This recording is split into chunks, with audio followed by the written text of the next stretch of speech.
Tonight, we are not messing around. This is no lightweight show today. Check it out. We had Megadeth play. They're going to play later on. And right now, this is like an added surprise I'm so stoked about. Two of the biggest rock and roll bands in the world. From Guns N' Roses, Slash, and from Metallica, Lars.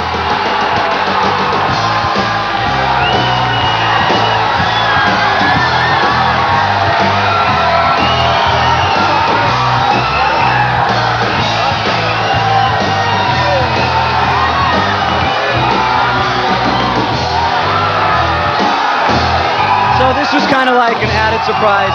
First of all, obviously, stop laughing. Get serious now. I want to talk about something that starts off Friday in Washington, D.C. I'm going to be there with MTV, so that'll be good for me. I get to see both bands. The Guns N' Roses and Metallica tour. How did the whole thing come about? I can't hear a word you're saying. Hear it. You guys keep it down. Everybody quiet for a second. Come on. I'm trying to talk to these guys. Okay. I want to talk about, obviously, the Guns N' Roses and Metallica. Hey, Slash. It's been a long time. How you doing? How's the family? This is funny. I didn't know. Anyways, it's a long story. Right? The Guns Metallica tour. It starts off Friday in Washington, D.C., and we're going to be there. I'm going to be there with MTV, and you'll be watching it, or you in Washington. Everybody will probably be there. Right. And I assume that you guys will be there. Yeah, so tell me, how did the tour come about? Just because we've been buds for a long time. A lot of late nights. It was real simple. We go out, we get drunk, and we go, let's I find that so hard to believe. That's the honest to God truth. That's how it happened. And was it pretty tough? I mean, putting this type of show together. I know in a lot of places. It was complicated, but we dealt with each other as friends. Most of the times, you know, when the managers and the agents and stuff like that would sit there and you know, we'd have to call each other up and say, look, we got to just resolve this and stuff like that. So, you know, me and him did a lot of the groundwork, and it's working out good. So is it kind of you guys saying, hey, we just decided that hey, Guns N' Metallica we're going on tour together, so you guys figure it out. Now, just so everybody knows, this is like equal billing, and it's a complete Guns N' Roses show and a complete Metallica show, right? That's one thing. It's a co-tour. All right, so it's Metallica and Guns and Metallica. That's that. Full stages for both bands. As long as everybody knows, both it's not playing like full headline anybody shows. trying to pull some sort of star trip. It's really just a summer concert. It's gonna be cool. And what are the kind of things, any special surprise you want to give out, like about the stage? I know that you guys had that. Well, we have our before. snake pit thing that we had indoors, and we have that kind of in stadium format. So you're still gonna let people in the middle? Yeah. For, now, we're going are the to same people gonna be in the middle for the gun show too? No. You're gonna film right.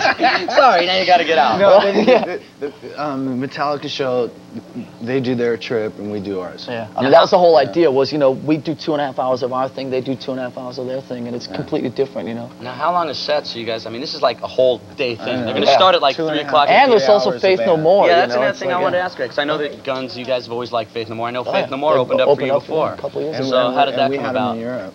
No, we didn't have them, but they opened Come on! So now we know how they got the tour. They opened up for us in Europe, and they were great. Okay, one thing. And Soundgarden as well. All right, just. But Soundgarden isn't playing this show. We're not going to be. But Unfortunately, no. They're not on this one. It's just. Then we'd have to make it into like a 2-day event. Exactly. You know? It's like, they used to do that. But they go for 2-day events. Just so. One thing that I want to get cleared up so everybody knows, Axl is out of jail. He's out of jail. He's in court right now. I was like, hey. So any members? No, Axl. The situation in St. Louis is the prosecutor, which I don't know his name, he's I don't know what his point is, but he's trying to make a point, and luckily on our behalf, Axl's dealing with it. Yeah, we saw Axl. He looked great. He looked like he had an okay time in jail. Because it's a joke. He was having a great time. I talked to him yesterday. He's like, you know, a lot of people just don't believe that this is happening. Yeah, you know, a lot of people the last couple of days we've been hanging out. You know, it's a tour canceled, blah blah blah. It's like you know, we're going down to D.C. tomorrow. Washington D.C. Friday. We're going down to D.C. to do sound checks and stuff like that. They've been down there working for like a whole week, setting up like this enormous stage and everything, and we're going down there. It's reality. People think it's some sort of like big hype thing.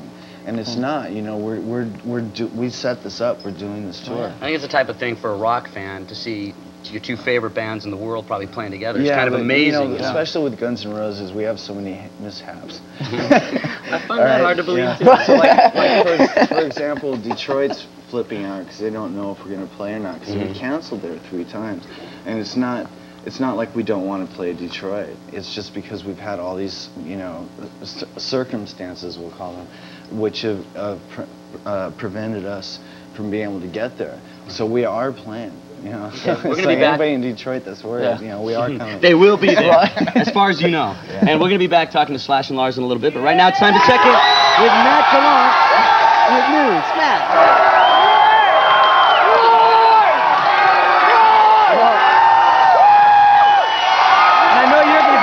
So you can find out all about Axl's arraignment, right? Anyways, we were talking a little bit about this tour, which is probably the biggest tour to hit ever.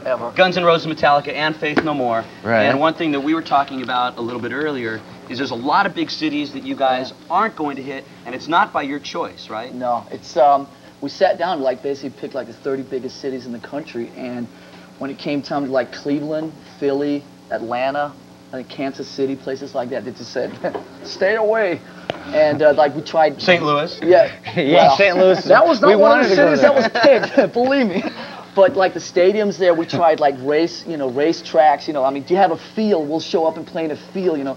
Find us a sewer system. We're there. But I just want to tell all the kids in those cities that it's not because we didn't, not for lack of trying. All you guys in Atlanta and Cleveland and so on, you guys are gonna have to do a little driving, but hey, we tried. Yeah, because sometimes people in those cities say, "Oh God, Guns and Metallica, they're forgetting about us." But you guys want to play all these cities, right? You want to play everywhere. Yeah, because I mean, even in LA, I know with the Rose Bowl, it took forever to finally say, "Hey, this Guns and Metallica show is going to be okay. You neighbors don't have to worry about anything." Which is another thing, you might want to tell the people that go to the show, you love the screaming and yelling, but make sure that everybody's kind of. You got to get to a point where it's your show, yeah, but at the same time, it's got to be organized and it's got to be formulated to a point where you can get as many people into one place without having any upheaval, And then finally you start to narrow it down to this city. We've played there before, so we know exactly it's going to be organized. Because one other thing, gotta make sure also that in these places that they'll let other shows come in afterwards. And the other thing that I think a lot of the people that go to these shows don't understand is when everybody goes nuts, it might be fun tearing out the chairs and throwing them up on stage, but you guys have to pay for that. St. Louis was I know all about that. Let's tear up the chairs. Well, here's the bill. I only have one amp that works still. I have one amp. I go on tour with one amp. So scream and yell, go nuts. But just remember, if you guys start rebel, see the thing is, a lot of kids think they start tearing out seats or screwing up the place, or that they're rebelling against the venue or the promoter. But what they're really rebelling against is just us, because we have to pay the bills, and it gives all heavy metal a bad name because they don't want any more rock stars. That's why there's not shows in places like Cleveland and Philly. It's a weird feeling. Guys, thanks a lot for stopping by. And we'll see you in Washington. I'll be there for the first Guns Metallica Faith No More show. Coming up, we're going to crown today's 6 o'clock Slug Out champion. Here are the standings so far. I don't know what the standings are. Anyway, if you're not happy with that, call 1-800-862-2688 and get happy. Plus, after the break, we'll have more live thrashing from Megadeth. And I'll tell you to stick around, but I know you're going to do it anyway.